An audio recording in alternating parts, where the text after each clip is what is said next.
Welcome to the March 2021 edition of Readings at Home.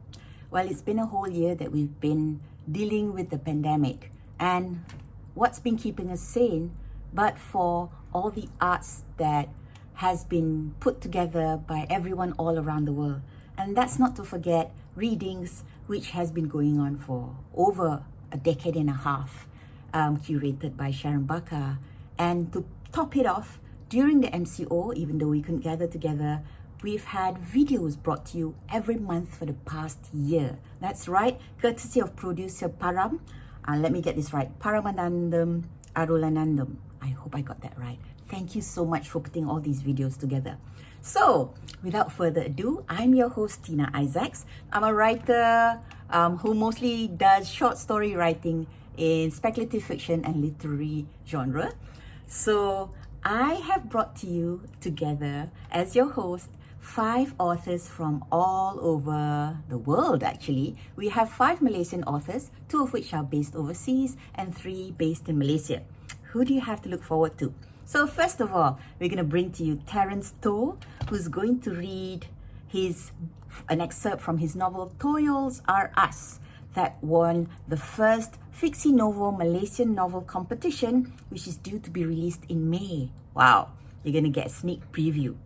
We also have Cassandra Cole, who will be reading from her newest release, a creepy haunted house tale of Japanese folklore, Nothing But Blackened Teeth. Ooh. P. Maiswari is joining us, and she'll be reading an excerpt from her story in KL Noir Magic Masquerade. That's a big one for the fans of KL Noir, a resurrection of the KL Noir series. Also from the KL Noir series, we have Joshua Lim, who will be reading from his short story, We Are Young. And last but not least, we have calling to you or reading to you all the way from London, Felicia Yap, who wrote the novel Yesterday. She will be sharing an excerpt from her latest release called Future Perfect. I can't wait. Can you? Okay, let's just kick it off then. I'll introduce to you our first reader, who is Terence Toe. Terence Toe writes features by day and fiction by night. He is a freelance writer who mostly covers the arts and culture scene in Malaysia. His short stories have been published in various local anthologies such as KL Noir White, Hungry in Ipoh, Cyberpunk Malaysia, and Amok. His musicals Euphrasia and The Working Dead, which I was in, have both won Bo Cameronian Arts Awards. Yes, definitely. His first novel, Toyals Are Us, which he's going to read for us today, won the first Fiksi Novo Malaysian Novel Competition and is due to be released in May. I'll let you have it, guys. Here is Terence Toe. Hello, my name is Terence Toe. Thank you so much for inviting me to be part of this month's readings. I've always enjoyed being part of readings, coming to it when it was still live, watching, hearing what other people read, taking part. So it's great to be able to be involved again, even in these very strange times. So today I will be reading from my latest, and actually my first novel, Toyals Are Us. Now this novel, it won the Fiksi Novel's first Malaysian novel competition. So thank you so much to Ame and to Fiksi Novo and to the judges for choosing it. It should be hitting bookstores in May. Right now, it's not even ready yet. That's why I'm reading it off the laptop. Okay, so I will be reading an excerpt from the middle of the book, which is a part where 2 characters, Ismail and his wife Putri, visit a strange company in KL to buy a toyol. Now, if you don't know what a toyol is, it's from Malaysian folklore. It's the spirit of an undead baby or fetus brought back to life, mostly to steal things. And now, on with the excerpt. As the song finished, the door opened, and a man stepped into the room. He was very skinny, with a shaven head and sideburns. He wore a blue shirt and red tie, as well as white slacks. What appeared to be an inch-long dagger was hanging from his right ear. He walked over to Ismail and Putri and shook their hands. Hello, Mr. Ismail, Miss Putri, Louis said cheerfully. He smelled strongly of oranges. So nice to meet you. My name is Louis Virgil Ganasagaran. We spoke over the phone? Yes, nice to meet you too, Ismail said. And his wife smiled. We hear that you are interested in buying a toyo, Louis said. That's fantastic. And I must compliment you, madam, on your fine figure. I wouldn't have guessed you were pregnant at all. Putri's jaw dropped, and Ismail commented hurriedly, She's not pregnant. Louis groaned. Oh my God, kepala bapa aku. There I go, putting my big fat foot in my mouth. He turned to Putri. I am so sorry. Most of the time, whenever a couple comes here, the wife is expecting. I really shouldn't be so presumptuous. I'm so sorry. It's okay, Putri said. Once again, I apologize, Puan, Louis said, and bowed his head as if in contrition. In less than 5 seconds, however, his head had snapped up again, and he was smiling. Now then, thank you for choosing Toyo's R Us. It is the wisest thing you can do for your financial future, Louis said. He sat on the couch opposite them and took out some pamphlets from the rack nearby. First things first, let me just give you a little rundown of our company, Louis said, pointing to a chart. I don't know if you've heard, but Toyo's R Us is one of the most reputable toyo merchants in the country.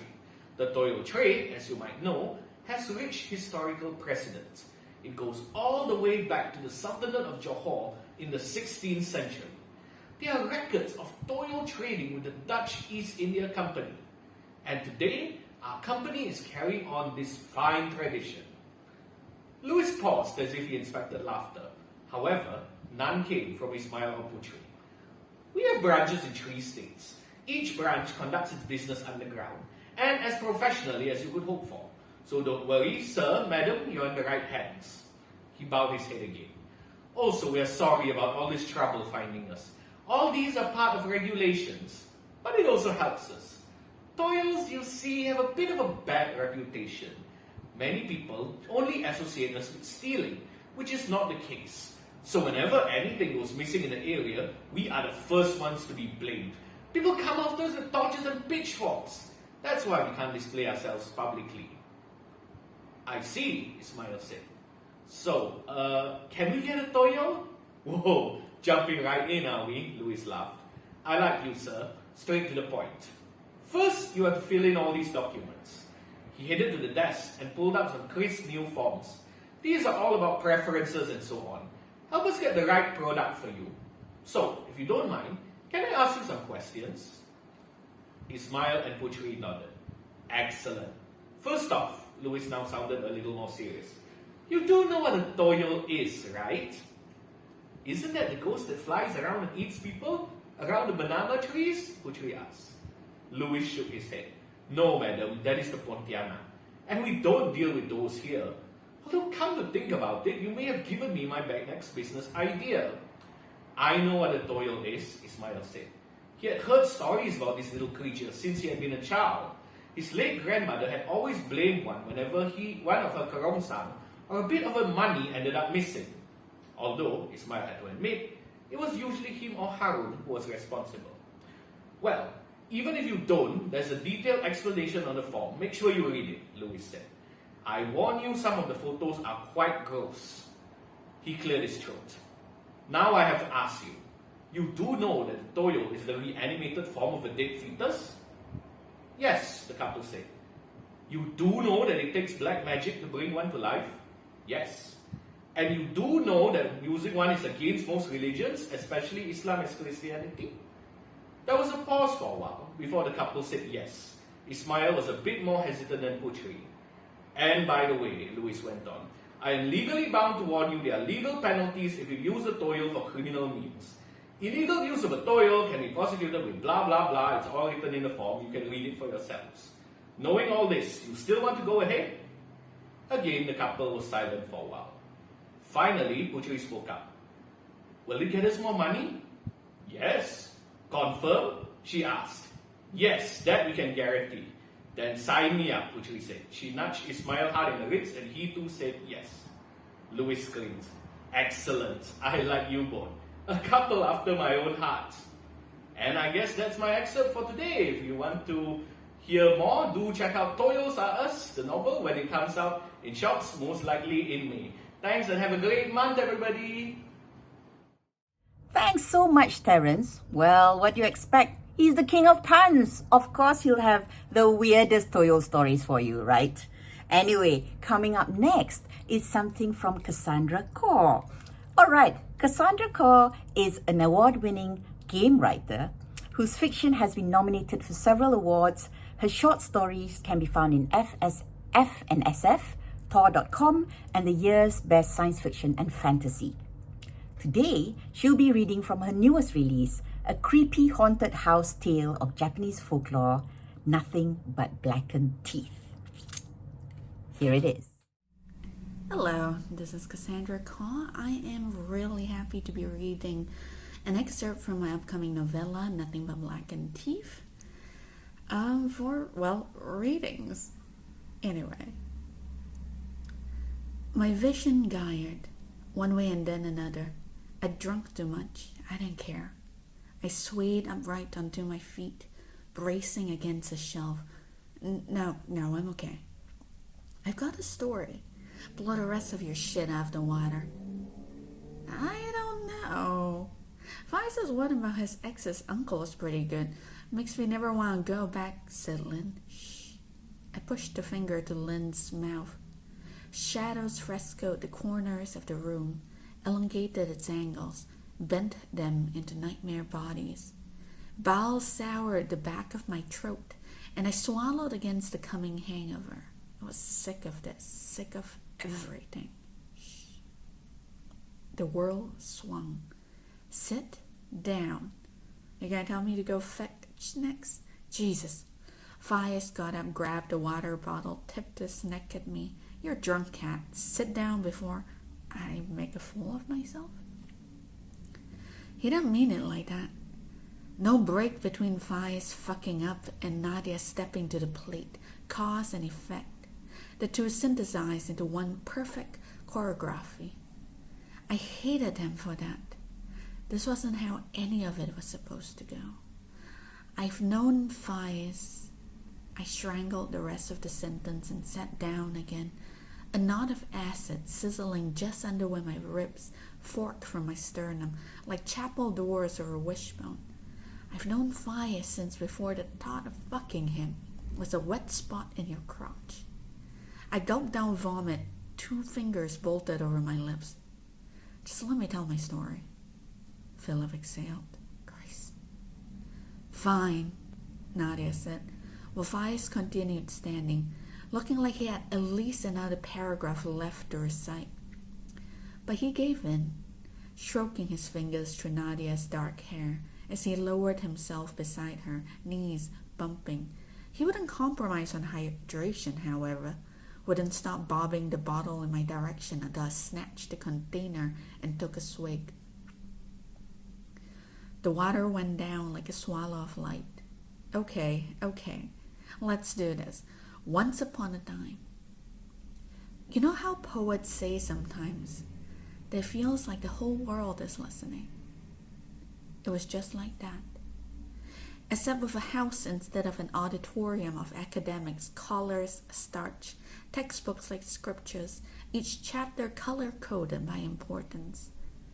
The manor inhaled. It felt like church. Like the architecture dulled its heartbeat so it could hear me better, the wood warping, curling around the room like it was a womb, and I was a new beginning. Dust sighed from the ceiling. Spiderwebs fell in umbilical cords, a drape of silver. It felt like the house talking to me through the mouths of moths and woodlice, the creak of its foundations, the little black summer ants chewing through what remained of her food, like we'd left bodies, not balled up, slickly gleaming cling wrap. The air smelled of raw meat, lard, and bits of seared protein. I hoped to hell in that moment that she was listening, half because I was tired of being unloved, being pitied like a fawn panting the last handfuls of breaths into a ditch, half because I hoped it was all true. a little bit of magic, even if it was hungry. Even if it was a house with rotting bones and a heart made out of a dead girl's ghost, I'll give it everything it wanted just for scraps. Some unabridged attention, some love. Even if it was from a corpse with blackened teeth. Anything to feel alive again right now. I'm so tired of this, I thought. Come make me warm and I'll give you what we both want. Once upon a time, I repeated. Once upon a time, there was a house in the middle of a forest, and it stood silently until a group of 20-somethings barged through the door looking for ghosts. Philip and Vice gave each other high fives. They ate their dinner, they drank their beer, they played a game to call out the dead from their rest. Except they didn't have to. The house already knew they were there. I sloped backwards, weight balanced on the heels of my palms, watched that one fly as it wiggled from a crack in the ceramic boy's skull and buzzed to another doll, squeezing through its black-lipped mouth. I thought I could hear its feet scratch at the lacquer. Lynn caught on first. Did you hear something? A girl, I whispered. It should have sounded like a joke, something stupid. But a wind frisked through the cracks in the shoji, and it was as if the manor was laughing, I was sure, its voice dripping with termites. A pale little bride with a smile full of ink, and right on cue, all the lights went out. If you want more, buy the book, I guess. Ooh, chills. Thanks so much, Cassandra. Awesome reading. Okay, guys, next up, what I have for you is something from somebody who's relatively new to the scene, kinda. P. Maiswari, a personal friend, has taught English in government schools before she took early retirement to teach in the private sector, work with underprivileged children and teenagers, and try her hand in writing fiction. She has recently written stories for children and English reference books for students. More recently, she has begun writing for older readers and published a few of her short stories online with Silverfish Books and Anak Sastra. One of her stories has been included in the latest anthology, KL Noir Magic by Buku Fiksi. Mahes holds a BA from University Putra Malaysia, UPM, and an MA from the University of Southern Queensland, USQ. So as promised, Maiswari will be reading an excerpt from her story in KL Noir Magic, Masquerade. Hello everyone, I'll be reading a short extract of my story called Masquerade. Wei Kiong swerved into the driveway, disengaged the clutch, revved up his machine before bringing it to a halt. The smoggy emission chute churned back into her house. Have you called Grab? Wei Kiong raised his voice. Not yet. Her voice was hardly audible. When are you going to learn how to use Grab? Give me your phone. I will show you one more time. Fern handed her phone, trying very hard to steady her trembling hand.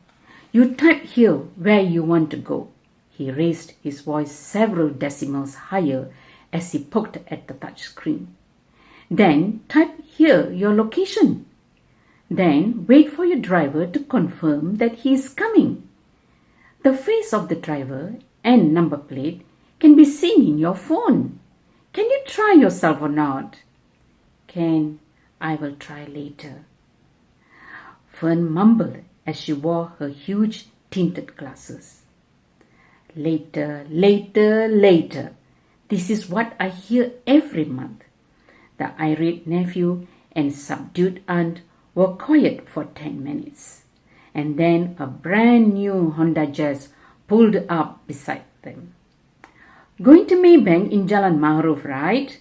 The Grab driver reconfirmed as auntie and nephew got into the car. You better call Grab yourself later. Even children can do it to go to school. Wei Kiong continued to berate his aunt from the front seat. Fern nodded her head and knew the driver had taken a quick glance at her from the rear mirror. She suspected he may try again to picture her, since her oversized tinted glasses only revealed the tip of her nose and her lips. Facing 3 years of public haranguing from Wei Kiong had made her conscious that people may look at the perpetrator and then shift their attention to the victim as well. The Grab car came to a stop at the doorstep of bank, which occupied the corner lot of a long stretch of shop houses. Fern paid the fare, got out of the vehicle slowly, and walked towards the glass door.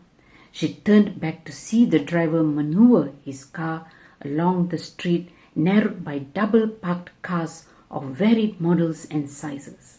An SUV as big as a mini lorry cut into his lane from a side road.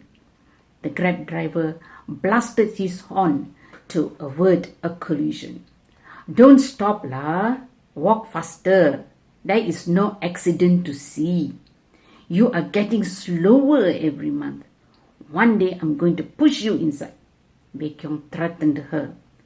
Fern approached the front desk, and a young Malay bank staff in orange headscarf handed the 2 usual forms upon recognizing her customer. Fern took them to the console with the glass top and waited for Wei Kiong to assist her. "Ayya, always start with the remittance form first." His loud rebuke made many heads turn towards him and then to his aunt. Before he could write the amount, Fern stopped him. 600, she said meekly. 600, Wei Kiong thundered.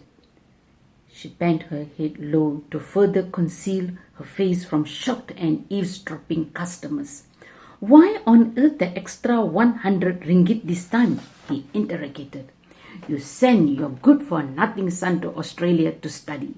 And how did he help you? He married a Vietnamese woman and settled himself there for good. And you are still so stupid to send him money every month. And now you give extra 100 ringgit for that useless fellow?" Having filled up the form countless times, he scribbled fast from sheer memory. "Why can't he return home and help you out with all this?" Fern wanted to counter his haranguing, but knew her voice would waver and all her pent-up outpouring would only result in tears. She withheld her reprisal and took comfort that she had the presence of mind to have worn heavy patches of rouge this time. They concealed her reddening embarrassment. The minute Wei Kiong finished with the first, she handed him the withdrawal form. "How much this time?" he interrogated again. "Same amount," she whispered, and tried to remain unaffected by the teeth-grinding young man whose tightly clenched jaws strained out blue and naughty temporal veins. Thank you very much for listening. Thank you so much, Mahesh. That was a beautiful reading. Next up, we have Joshua Lim. Joshua Lim is a part-time English teacher at a refugee school in Klang, where he has met all kinds of people from various countries. He was born in 2002, so young, and he's the author of a short story published in the anthology KL Noir Magic, which just got released, and he hopes to publish more stories in the future. He will. He's really, really talented. I know. Growing up in a family of bookworms, Joshua developed a love for storytelling at an early age, and as cliche as it sounds, it was The Lord of the Rings that cemented his love for the fantasy genre. He is passionate about all things animals and has strong opinions regarding people who eat durian dipped in coffee. Okay. Guys, Joshua will be sharing with you today an excerpt from his story in KL Noir Magic, We Are Young. Enjoy. Hello everyone, my name is Joshua, and today I will be reading from my short story, We Are Young.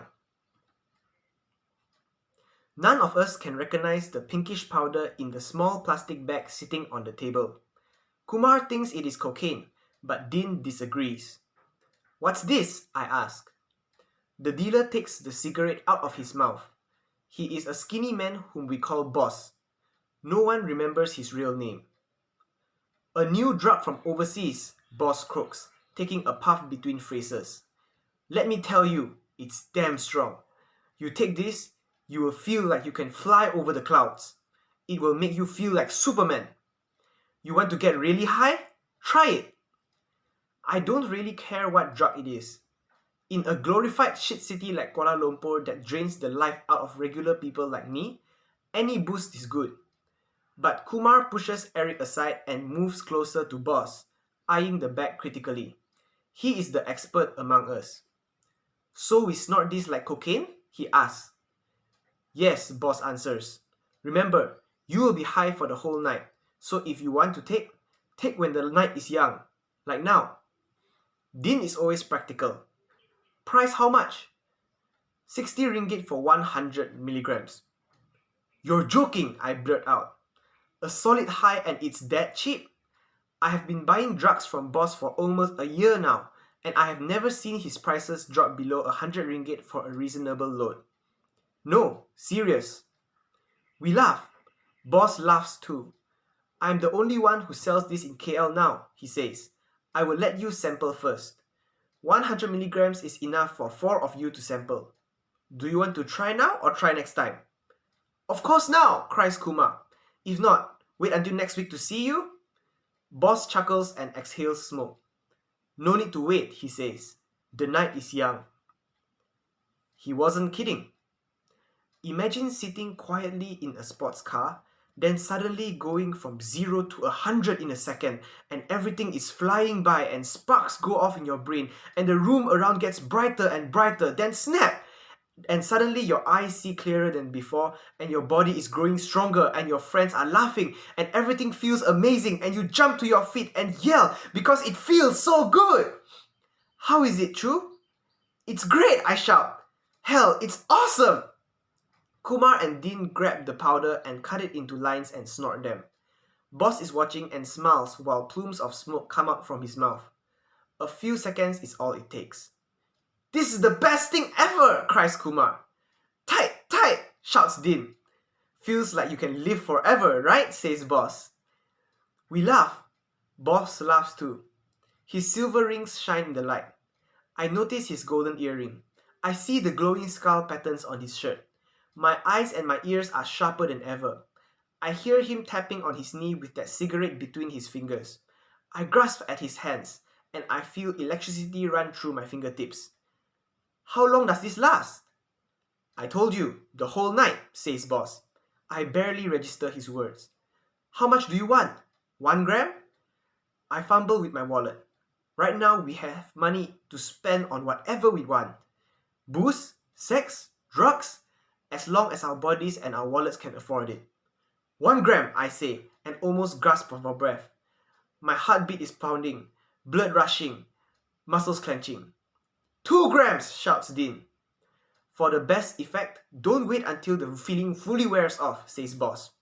Take it against any time when you feel it snipping away. We know what to do, I say. 2 grams, repeats Boss. He weighs it out and gives it to me in a small Ziploc bag. I take it, pay him, and shake his hand. His hand doesn't seem to move. I have to shake it hard, up and down, and then his hand is moving. You'll pull off his arm, laughs Kumar. He doesn't want to shake my hand. I notice that Eric is just watching. How dare he not try the drug? All good things must be shared with everyone. Eric, I shout, you have to try this. Eric eyes each of us in turn. He is a few years younger than us, a university student. He joins us on most weekends where we usually smoke ganja or do some coke or whatever drugs we have at hand. He is new to the culture, so he is still cautious. Maybe next time? Penakut, shouts Dean. You scared? No, not scared. Then try. This is the best shit on earth. What are you waiting for? No, just... I grasp Eric by the arm. Don't worry, I say.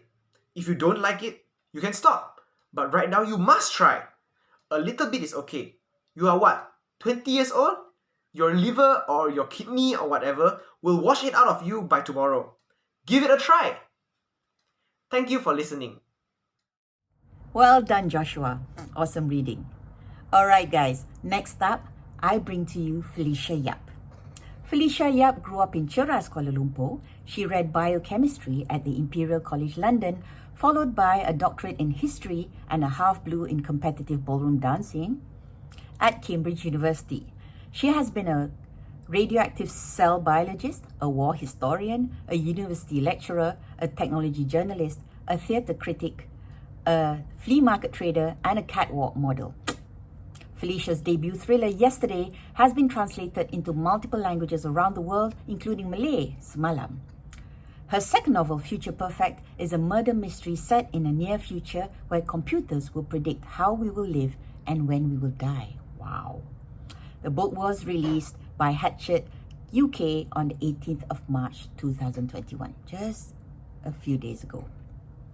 Okay, today, all the way from London, Felicia will be sharing an excerpt from her new release, Future Perfect. Take it away, Felicia. Hello, I'm Felicia Yap, and I'm reading from my new book, Future Perfect. Chapter 0, Ali the Model. A catwalk in Manhattan just before the murder. I hear footsteps ahead. Each footfall is strong, assured. I should do the same. Walk as confidently as the girl in front, keep my chin down, eyes focused on a point beyond the floodlights. But I'm scared. Shit scared. I'm terrified I'll lose my balance in the 6-inch stilettos. Trip over the hem of my dress, fall flat on my nose. Make an absolute fool of myself, with 1,000 pairs of eyes watching my moment of disgrace. No, I can't fail. I can't fall either. Tonight's my big break, the show of my life, one that could land me regular gigs on catwalks in London, Milan, and Paris. What did my coach say all those months ago? Just keep breathing, my love. That's all you need to do. You'll relax if you remember to breathe. I take in a deep breath and exhale. Right, I'm going to keep breathing. Glide above the river like a swan, like the other girls before me. It's an unusual catwalk in the shape of a diamond, with the audience seated in rows along the riverbank. Must remember to turn all four corners with grace. Why am I modeling the final outfit of the show? If only I were one of the first girls to hit the runway, not the last one. Gosh, I should stop fretting. Nothing will go wrong, I'm sure. I'll sparkle like the fairy lights beyond the catwalk, dazzle everyone in the audience. One of the backstage assistants steps up to me, a ginger-haired boy with a crocodile-shaped stud on his left ear. He opens a small briefcase, metal briefcase. I gasp. A beautiful necklace shimmers in its depths. The centerpiece ruby, framed by diamonds, is almost as large as a quail egg. Xander thinks you should wear this, he says, whipping the piece out and hooking it around my neck. This damn thing costs $278,000, so don't even think of running away with it. I won't, I say. You look a bit worried, babe, he says. Here, give me a smile. He's interrupted by another backstage helper, a tall man in neatly pressed trousers and shirt, holding a giant russet gold handbag. Xander wants you to carry this, says the man, thrusting the handbag in my direction. Says you should give it a small twirl when you get to the end of the runway, for River Schumann's sake. I take the bag from him, only to frown. It's unusually heavy. Did he put bricks inside? I say. The man grins. Good ladder weighs a ton, he says. This is choicest snakeskin. Mamba, apparently. Oh, I say. Good luck. Thanks, You're on now.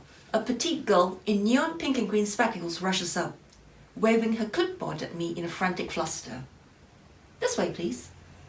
I stagger forward with a handbag.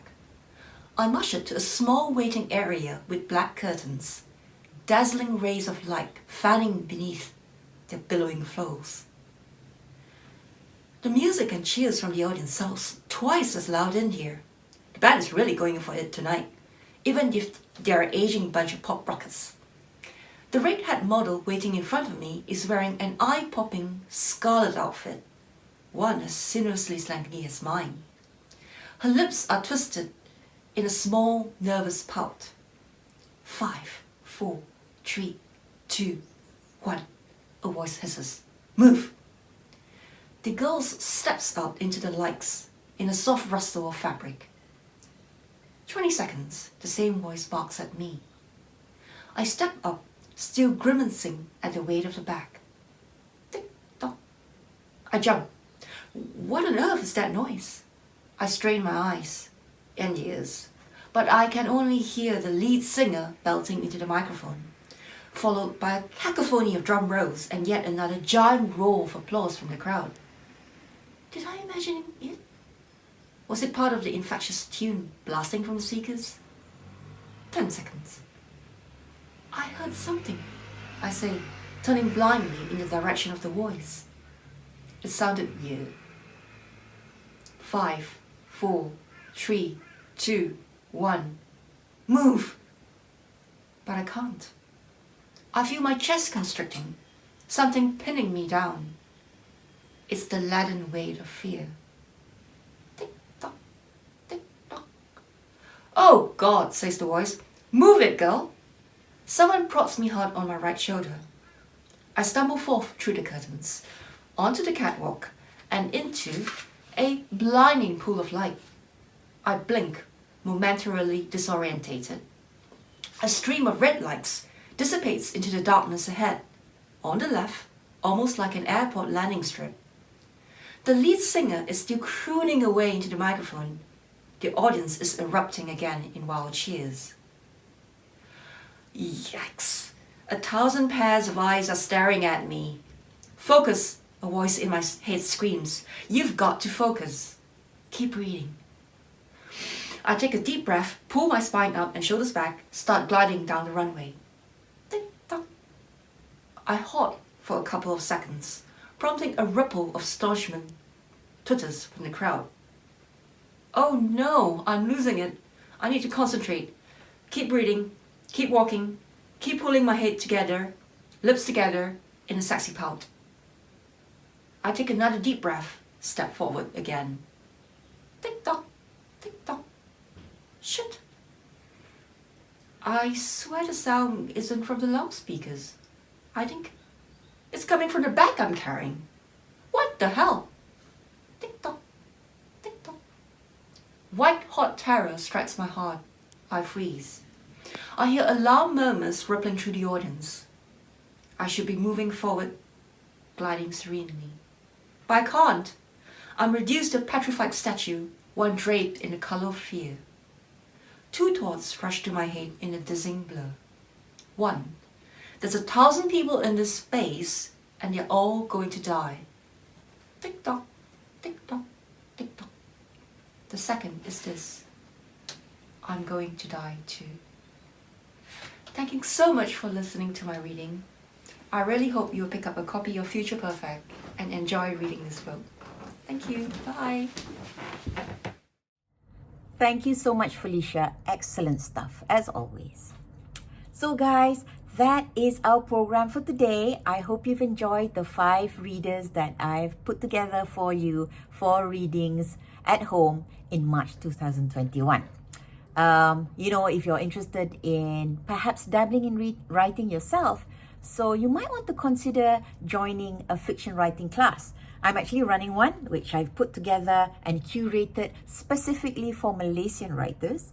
The course is for fiction writing beginners and intermediate writers who are just starting out in fiction writing and or have been trying to get published internationally for a while.